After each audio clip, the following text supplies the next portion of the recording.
Something has shifted in the graphics card market that has not happened in years. The feeling in the air is different. Nvidia, the company that has dominated this space with total confidence for so long, is now facing something it has rarely had to deal with at the very top level. Real competition. Not the kind of competition that comes close and then falls short. Not the kind that wins in one area while losing everywhere else. Real, genuine, across-the-board competition that threatens Nvidia's position in a way that is impossible to ignore or dismiss.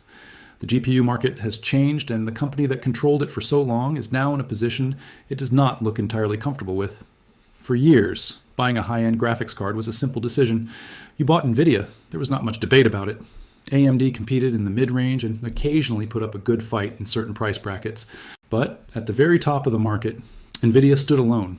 They had the fastest cards, they had the best features, they had the most mature software. They had deals with game developers that made their hardware work better in the biggest titles.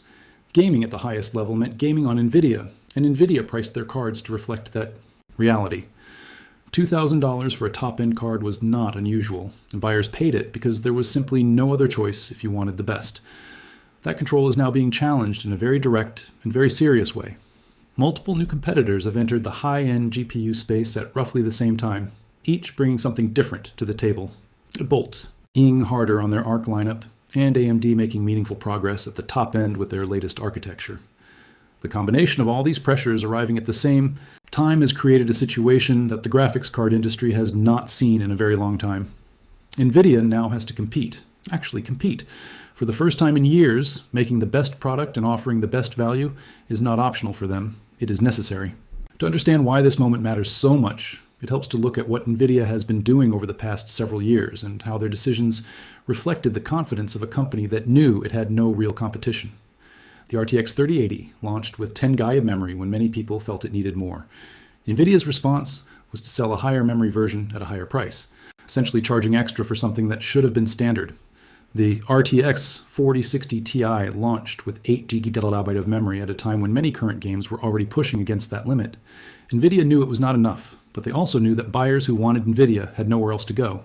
The RTX 5090 was the latest example of this pattern. A genuinely powerful card, yes, but priced at $2,000 and launched with features and performance metrics that relied heavily on AI-assisted tools to generate the impressive headline numbers. Take away DLSS and frame generation, and the raw performance improvement over the previous generation was more modest than the marketing suggested. None of this stopped the card from selling because buyers who wanted the fastest gaming hardware had no better option. Nvidia was selling the only ticket to the show they ran, and they charged whatever they wanted for that ticket. The companies now challenging Nvidia are doing so at exactly the right moment. Gamers have been expressing frustration with GPU pricing and value for several years. The community has become very knowledgeable about hardware and very vocal when they feel they are not getting good value for their money. The market was ready for alternatives in a way that it had not been before, and now those alternatives have arrived. Bolt Graphics has made the biggest single splash with the Zeus GPU. The story of the Zeus is remarkable partly because of where Bolt came from. They were not a gaming graphics company. They built chips for artificial intelligence work, developing technology that made their chips fast, powerful, and energy efficient at the same time. When they turned that technology toward gaming graphics, the result was a card that performs multiple times better than Nvidia's best at the most demanding visual workloads, particularly path tracing and ray tracing, while costing less money. The Zeus benchmark numbers have been discussed widely, and they are genuinely extraordinary. In path tracing performance, which is the most demanding and most visually impressive technology in modern gaming, the Zeus scores 5 times higher than the RTX 5090.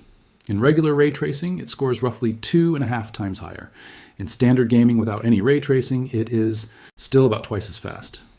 These are not small improvements. These are the kind of numbers that completely rewrite the record books and force everyone in the industry to rethink what is possible at what price. The chiplet design Bolt used for the Zeus is the technical key to how they achieve this. Instead of one very large and expensive chip, the Zeus uses many smaller chips connected together. Small chips are easier and cheaper to make. When you connect many of them together with fast internal links, the combined power far exceeds what one large chip could offer. Lower manufacturing costs meant Bolt could sell the Zeus for less than the RTX 5090 despite offering far better performance. This is the kind of engineering innovation that genuinely disrupts an established market.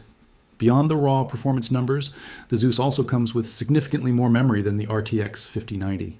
Memory on a graphics card is called VRAM, and games need more of it every year as they become more detailed and complex.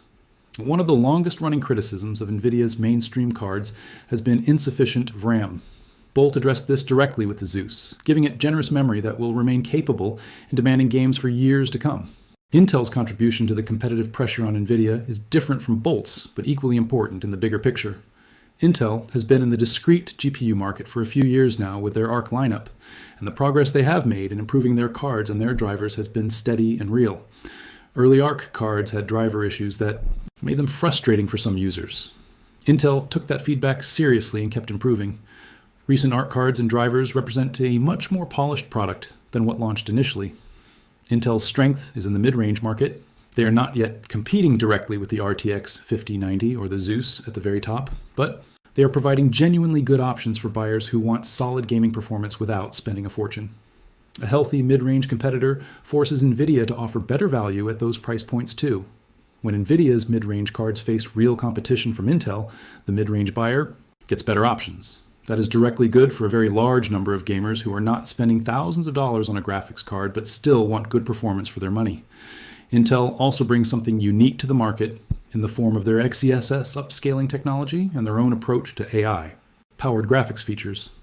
More competing technologies in this space means buyers have choices and standards have to improve for everyone to remain relevant. When only Nvidia offers a good upscaling solution, they have leverage. When Intel and AMD also offer competitive upscaling, Nvidia has to keep pushing theirs forward or risk losing the advantage they built. AMD has been the most consistent competitor to Nvidia over the years, and their latest generation represents their most serious challenge to Nvidia's position at THE high-end in recent memory.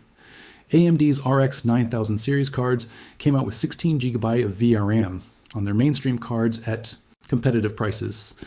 This directly addressed one of the biggest criticisms of Nvidia's recent lineup. Now, while Nvidia was putting 8 GB or 12 GB on mainstream cards and charging buyers extra for more memory, AMD was offering 16 GB as standard. This made Nvidia's memory decisions look even more like deliberate limitations rather than necessary compromises. AMD's top-end cards are not matching the Zeus's performance levels, but they are competing much more seriously with Nvidia's 5070 and 5080 than AMD has managed in recent years. Buyers who want strong performance without spending 5090 money now have AMD as a genuine alternative in a way that has not been true for a while. This forces Nvidia to make their mid to high range cards better and more affordable to keep those buyers from switching. The combination of AMD offering better memory allocation at every level and more competitive high-end performance is eating into the confidence Nvidia had in their pricing power. Nvidia can no longer count on brand loyalty alone to keep buyers from considering AMD. When AMD is genuinely competitive and offers better value in certain areas, buyers will look seriously and some will switch. That reality changes how Nvidia has to think about every product decision they make. Nvidia's response to all of this competition has been interesting to watch.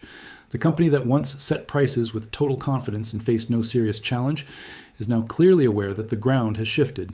Several things suggest Nvidia is feeling the pressure. Price adjustments have already started happening on some cards. Models that launched at certain prices have seen those prices soften as retailers try to move stock in a more competitive environment. Nvidia has not made dramatic official price cuts yet, but the market prices of their cards have moved in response to the new options available to buyers. When real alternatives exist, prices adjust. That is how competitive markets work, and it is starting to work here. Nvidia has also been pushing harder on their software ecosystem as a differentiator. DLSS, frame generation, ray tracing optimizations, and game developer partnerships are all things that Nvidia has invested in heavily and that competitors are still catching up with. These software advantages are real, and they matter to buyers. A card that works perfectly with every major game out of the box, that has driver updates timed to major game releases, and that offers features like DLSS that have been refined over several generations, is a more complete product than hardware alone. Nvidia is leaning into this advantage because it is one area where their years of market experience give them a genuine edge over newer competitors. The question of whether software advantages are enough to justify the price gap is exactly what buyers are now actively debating. If Bolt's drivers mature quickly and game developers start optimizing for Zeus hardware, the software advantage Nvidia currently holds will shrink. If Intel keeps improving their XeSS technology and AMD keeps developing their competing features, Nvidia's software ecosystem becomes one option among several rather than the only mature choice. The window Nvidia has to use software as a shield against hardware competition is real, but it is not unlimited. What does all of this mean for the person sitting at home trying to decide which graphics card to buy? The answer is actually Quite positive, because genuine competition in a market almost always benefits the buyer. Here is what the new competitive landscape means in practical terms. Prices are more likely to fall than rise in the coming months. When multiple companies are competing seriously for the same pool of buyers, the pressure is on everyone to offer better value. Nvidia cards that seem overpriced today are likely to see price adjustments. AMD cards are already positioned more aggressively on value than they were a year ago. The Zeus offers extraordinary performance at a price that was not possible before Bolt entered the market. All of these forces push prices in the direction that buyers want them to go. Choice has genuinely expanded. A year ago, a buyer at the high end had essentially one serious option. Today, they have several. The Zeus for maximum raw performance, AMD for strong performance with generous memory at competitive prices, Nvidia for mature software ecosystem and wide game compatibility, Intel for solid mid-range performance at accessible prices. Having real options means buyers can choose based on their specific needs rather than simply accepting whatever Nvidia offers. The innovation pace is accelerating. Competition motivates companies to develop and release better products faster. Nvidia is almost certainly working harder on their next generation of hardware because the Zeus exists. AMD is pushing their architecture forward more aggressively because they have to.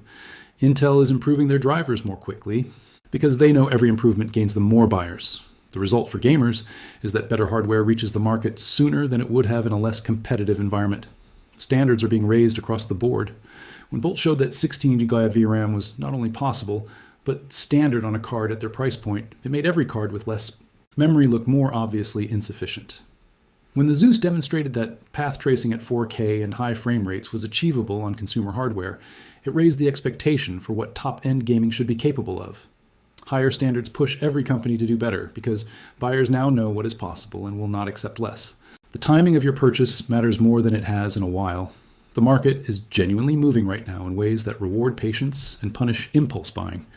Buying the RTX 5090 at full price this week to see how the competitive landscape settles is a decision that history is likely to judge harshly. Not because the 5090 is bad, but because paying maximum price for something in a market that is actively becoming more competitive is almost always the wrong move. Waiting 1 to 3 months to see how things develop is a very reasonable strategy right now. By then, independent reviews of the Zeus will be widely available, and you will real gaming conditions. By then, Nvidia will likely have responded to competitive pressure with some form of pricing adjustment. By then, AMD's position will be clearer. By then, Intel's trajectory will be more obvious. Information is free, and using it before spending significant money is always smart. If budget is a concern, the mid-range mark that today feel expensive relative to what they offer may look much better value in a few months, as competition drives improvements or price reductions throughout the stack. The GPU market has genuinely changed. Nvidia is not finished, not struggling financially, and not about to disappear.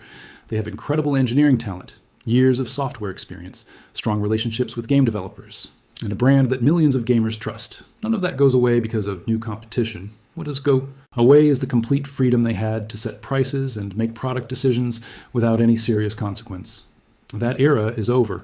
The companies competing with Nvidia right now are serious.